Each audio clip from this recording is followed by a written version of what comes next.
Hello all my dear friend, welcome back to our channel. तो आज की इस वीडियो में हम जनरल अवेयरनेस की जो आपकी फोर्थ क्लास है वो करने वाले हैं। और इसमें पॉलिटी के जितने भी रिलेटेड क्वेश्चन होंगे जो आए हुए प्रीवियस ईयर में आपके, तो वो हम करेंगे। देखते हैं हमारा पहला क्वेश्चन क्या है। देखिए, पहले क्वेश्चन बोला गया है, भारतीय संविधान के हस्ताक्षरकर्ताओं की कुल संख्या कितनी थी। The total number of signatures of Indian constitution was. जब भारतीय संविधान बना था तो उस पर हस्ताक्षर होते हुए थे, तो टोटल हस्ताक्षर करने वाले जो सदस्य थे उनकी संख्या कितनी थी, ये क्वेश्चन इसमें पूछा गया है। तो राइट आंसर है इसका 284। 284 मेंबर्स थे जिनके हस्ताक्षर हुए थे। ये 2022 का ही क्वेश्चन है। उसके बाद नेक्स्ट में पूछा गया है, भारतीय संविधान सभा की पहली बैठक की अध्यक्षता की थी। तो जो फर्स्ट मीटिंग हुई थी, first meeting of the Indian constitute assembly was president over by, किसके द्वारा अध्यक्षता की गई थी। तो सच्चिदानंद जो सिन्हा हैं उनके द्वारा भारतीय संविधान की पहली बैठक की अध्यक्षता की गई थी, सच्चिदानंद सिन्हा। उसके बाद नेक्स्ट क्वेश्चन में पूछा गया हमसे, संविधान सभा की संघ शक्ति समिति का प्रमुख था। तो संविधान सभा की जो संघ शक्ति समिति का प्रमुख थे वो जवाहरलाल नेहरू थे। द हेड ऑफ संघ शक्ति committee of the constitute assembly was Jawaharlal Nehru. Next बोला गया है, भारत के संविधान की प्रस्तावना का संशोधन कितनी बार किया गया है। तो प्रस्तावना होती है भारतीय संविधान की, तो उसका संशोधन कितनी बार किया गया है, केवल एक बार किया गया है। और 42वां संविधान संशोधन था ये, जब प्रस्तावना में संशोधन किया गया। How many time has the preamble of the constitution of India been amended. तो वंस एक बार हुआ है। 42 कॉन्स्टिट्यूशनल अमेंडमेंट है ये, 2013 का ये क्वेश्चन है। नेक्स्ट में बोला गया है, संविधान सभा के संवैधानिक सलाहकार के रूप में कार्य इन्होंने किया। तो he worked as constitutional advisory of constitute assembly. तो संवैधानिक सलाहकार जो थे, देखिए संविधान कई लोगों ने मिलकर बनाया था, तो संवैधानिक सलाहकार के रूप में जो कार्य किया है वो VN राव ने किया है। किसने किया है? VN राव जो हैं, VN राव ने किया है। 2016 का ये क्वेश्चन है। उसके बाद बोला गया है, भारतीय संविधान लागू हुआ, Indian constitution came into force. कब फोर्स में आया ये 26 जनवरी हम मनाते हैं, तो वो इसीलिए मनाते हैं क्योंकि संविधान भारतीय जो हमारा लागू हुआ था और 1950 को लागू हुआ था, 26 जनवरी 1950 को। बोला गया, भारतीय संविधान के पिता के रूप में जाना जाते हैं, known as the father of Indian constitution. तो भीमराव अंबेडकर हैं, डॉक्टर भीमराव अंबेडकर, जो भारतीय संविधान के पिता के रूप में जाने जाते हैं। 2018 का ये क्वेश्चन है। उसके बाद बोला गया, इस अधिनियम ने भारतीय परिषद को समाप्त कर दिया। This act abolish the Indian council of. भारतीय परिषद को पूछ रहा है, भारतीय परिषद को समाप्त कर दिया। तो भारत सरकार अधिनियम 1935 का जो अधिनियम है, इसने भारतीय परिषद को क्या कर दिया? समाप्त कर दिया। अब इसके बाद हम नेक्स्ट पे बढ़ते हैं अपना। नेक्स्ट है हमारा, स्वतंत्रता के पश्चात भारत के प्रथम गृह मंत्री थे।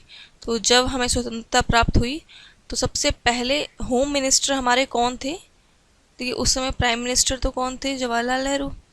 होम मिनिस्टर कौन थे हमारे? सरदार वल्लभ भाई पटेल। सरदार वल्लभ भाई पटेल क्या थे? हमारे होम मिनिस्टर थे। 2013 का ये क्वेश्चन है। उसके बाद बोला गया है, भारत में आपातकाल के दौरान मौलिक अधिकारों के निलंबन की अवधारणा देश के संविधान से प्रभावित थी। तो जब भारत में आपातकाल के दौरान मौलिक अधिकार जो हैं उनके निलंबन की अवधारणा देश के संविधान से प्रभावित थी, तो जर्मनी से प्रभावित थी। The concept of suspension of fundamental right, क्योंकि देखिए आपातकाल के दौरान क्या होता है, जो हमारे मौलिक अधिकार होते हैं वो निलंबित हो जाते हैं। तो ये जो अवधारणा ली गई है, यानी वो मान्य नहीं रहते आपातकाल के दौरान। आपातकाल किसी भी जैसे बाढ़ लीजिए, बाढ़ आ गई या फिर कोई भी देश हमला करता है, तो इस तरह की आपातकालीन स्थिति में जब देश खतरे में है तो उस समय हमारे जो मौलिक अधिकार हैं उनको क्या कर देते हैं, निलंबित कर देते हैं। जैसे घूमना फिरना और कुछ भी बोलना, वाक्य की स्वतंत्रता, और भी हमें अनेक स्वतंत्रता दी गई है मौलिक अधिकारों में। तो वो जो अवधारणा दी गई है कि आपातकाल के दौरान हम जो इन मौलिक अधिकारों को माने नहीं रहेंगे, ये अवधारणा कहाँ से ली गई है? जर्मनी से ली गई है।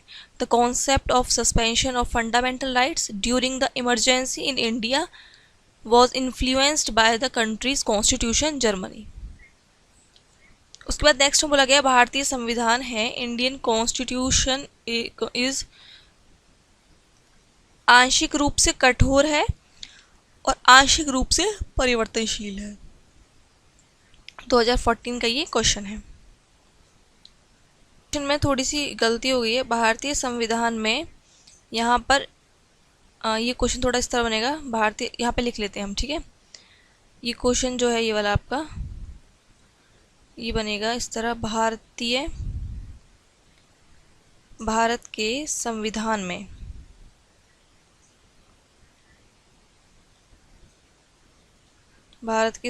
में फिर यहाँ पर एक डैश लगेगा, मूल अधिकार, भारत के संविधान में मूल अधिकार और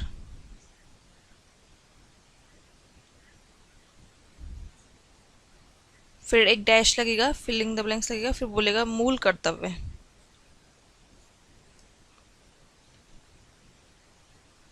मूल कर्तव्य हैं। देखिए भारत के संविधान में कितने मूल अधिकार हैं और कितने मूल कर्तव्य हैं, ये क्वेश्चन अधूरा है। भारत के संविधान में कितने कर्तव्य तो हैं लेकिन मूल अधिकार और इसमें ऐड होगा, तो जो तभी तो आंसर मूल अधिकार और मूल कर्तव्य दोनों के बारे में बातें होंगी। तो भारतीय संविधान में 6 तो हमारे क्या हैं, मूल अधिकार हैं, और 11 जो है हमारी मूल कर्तव्य हैं। आप अपनी बुक जब NCERT से हम लोग पढ़ते थे तो उसके पीछे भी 11 मूल कर्तव्य हमें प्रिंट करके दे दिया करते थे, तो आपने देखा होगा। तो मूल कर्तव्य और अधिकारों में अंतर है, तो 6 हमारे क्या हैं, मूल अधिकार हैं, और 11 हमारे क्या हैं, मूल कर्तव्य हैं। नेक्स्ट हम बोला गया है संपत्ति का अधिकार एक क्या है? Right to a property is, तो कानूनी अधिकार है, सॉरी अपराध नहीं, कानूनी अधिकार है। हैव लीगल राइट, संपत्ति का अधिकार क्या है? Legal right. भारत में सूचना का अधिकार, पहले संपत्ति का अधिकार क्या था? पहले संपत्ति का अधिकार मूल अधिकार था, लेकिन बाद में इसमें अमेंडमेंट हुआ तो इसको मूल अधिकार से हटा दिया गया और अब क्या बन गया है? कानूनी अधिकार हो गया है। अब उसके बाद है भारत में सूचना का अधिकार डैश का एक भाग है, तो सूचना का अधिकार किसका भाग है? ये सूचना का अधिकार जो है वो हमारा मौलिक अधिकार है, फंडामेंटल राइट है। सूचना पाने का अधिकार क्या है? हमारा फंडामेंटल राइट है। Right to information in India is a part of fundamental right. उसके बाद नेक्स्ट में बोला गया है 42वें संशोधन द्वारा नागरिक के मूल कर्तव्य को इस वर्ष में भारतीय संविधान में जोड़ा गया था। तो जब 42वां संशोधन द्वारा नागरिक के जो मूल कर्तव्य हैं, ठीक है ना, फंडामेंटल जो ड्यूटीज़ हैं उसकी पूछ रहा है कि किस वर्ष में भारतीय संविधान में जोड़ा गया था। तो 1976 में जो वो 11 फंडामेंटल ड्यूटीज़ थी उनको जोड़ा गया था कि हमें ऐसा करना चाहिए, मतलब ये बाध्य नहीं है पर ये हमारे कर्तव्य हैं, ड्यूटीज़ हैं। तो fundamental duties of citizen were added to Indian constitution by 42 amendment in the year 1976। उसके बाद नेक्स्ट बोला गया भारतीय संविधान में मौलिक कर्तव्य को सम्मिलित करने की सिफारिश इस समिति ने की थी। तो जो मौलिक कर्तव्य यही जिनके बारे में बात हो रही है, फंडामेंटल ड्यूटीज़, तो देखिए 1976 में क्या हुए, ऐड हुए 11 ये मौलिक कर्तव्य होते हैं। 2 क्वेश्चन तो इससे पीछे रिलेटेड आ गए हैं। अब इसमें बोला गया है कि किस समिति ने इसकी सिफारिश की, तो स्वर्ण सिंह कमेटी जो थी उन्होंने इसकी सिफारिश करी। The committee had recommended the inclusion of fundamental duties in the Indian constitution स्वर्ण सिंह कमेटी। उसके बाद नेक्स्ट में बोला गया है एक उच्च न्यायालय से निचली अदालत, न्यायाधिकरण या सार्वजनिक प्राधिकरण को अपने कर्तव्य के भीतर आने वाले अधिनियम को निष्पादित करने के आदेश को कहा जाता है। एक उच्च न्यायालय बोल रहा है हाई कोर्ट से एक निचली अदालत, जो भी निचली अदालत होगी, सेशन न्यायालय, जिला न्यायालय, ठीक है, निचली अदालत, न्यायाधिकरण या सार्वजनिक प्राधिकरण को अपने कर्तव्य के भीतर आने वाले अधिनियम को निष्पादित करने के आदेश को क्या कहा जाता है? परमादेश रिट कहा जाता है। परमादेश रिट कहा जाता है। उसके बाद नेक्स्ट में बोला गया है भारतीय संविधान का वह अनुच्छेद जो मूल अधिकारों की परिभाषा से संबंधित है।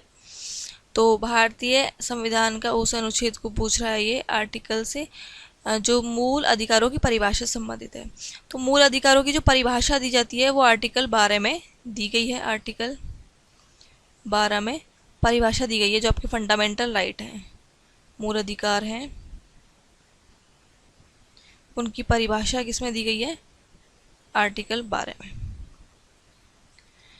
नेक्स्ट में बोला गया भारतीय संविधान में अनुच्छेद कानून के समक्ष समानता को निर्दिष्ट करता है। तो कानून के समक्ष समानता जो है वो किस अनुच्छेद के द्वारा स्पष्ट की जाती है? तो अनुच्छेद जो है वो 14 है। The article in Indian constitution specific equality before law, article 14। उसके बाद नेक्स्ट में बोला गया है भारतीय संविधान का अनुच्छेद राष्ट्रपति पर महाभियोग की प्रक्रिया से संबंधित है। राष्ट्रपति का जो अनुच्छेद भारतीय संविधान का अनुच्छेद जो है वो राष्ट्रपति पर महाभियोग की प्रक्रिया से संबंधित है। महाभियोग जिस राष्ट्रपति पर लगाया जाता है तो किस आर्टिकल के थ्रू लगाया जाता है ये पूछ रहा है। तो आर्टिकल 61 अनुच्छेद 61 के द्वारा the article of India constitution related to the process of impeachment of president is article 61। Next question बोला गया भारतीय संविधान का अनुच्छेद नागरिकों के लिए समान सिविल संहिता से संबंधित है। देखिए भारतीय संविधान का अनुच्छेद नागरिकों के लिए समान सिविल संहिता से संबंधित है।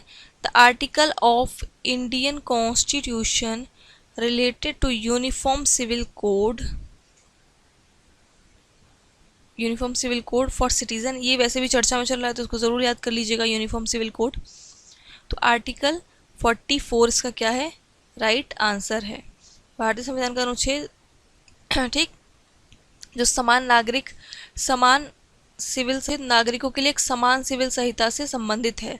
यूनिफॉर्म सिविल कोड किससे संबंधित है? आर्टिकल 44 से। ये आ सकता है, करंट में न्यूज़ है इसलिए। अब नेक्स्ट है भारतीय संविधान की 10वीं अनुसूची से संबंधित है। 10वीं अनुसूची किससे संबंधित है? दल परिवर्तन के आधार पर निहर्ताओं के बारे में उपबंध। ठीक। नेक्स्ट बोला गया भारतीय संविधान का अनुच्छेद भारत के राष्ट्रपति के निर्वाचन से संबंधित है। तो राष्ट्रपति का जो निर्वाचन है वो किस आर्टिकल के थ्रू होगा? आर्टिकल 54 के थ्रू होगा। The article of Indian constitution related to election of the president India is article 54, इसका राइट आंसर है। नेक्स्ट बोला गया भारतीय संविधान का अनुच्छेद कारखानों आदि में बालकों के नियोजन का प्रतिषेध से संबंधित है। इसे भी जरूर कर लीजिएगा क्योंकि आप में चाइल्ड लेबर एक्ट भी दिया हुआ है तो ये पूछ सकता है कि किस आर्टिकल के थ्रू ये मना किया गया है। तो article of Indian constitution related to the prohibition of employment of children in factories is ETC। तो आर्टिकल 24 जो है हमारा अनुच्छेद 24 जो है उसमें ये दिया गया है, प्रतिषेध मना किया गया है बालकों को कार्य करने के लिए। अब नेक्स्ट में बोला गया है भारतीय संविधान का है इंडियन कॉन्स्टिट्यूशन इज संबंधित है एक तरीके से तो मौलिक अधिकारों से संबंधित भाग 3 पूछ रहा है। भारतीय संविधान का भाग जो 3 है, भाग 3 जो है वो किससे संबंधित है? मौलिक अधिकारों से संबंधित है। नेक्स्ट में बोला है भारत के संविधान में अनुच्छेद हैं। भारत के संविधान में कितने अनुच्छेद हैं? 395 इसमें आर्टिकल्स हैं।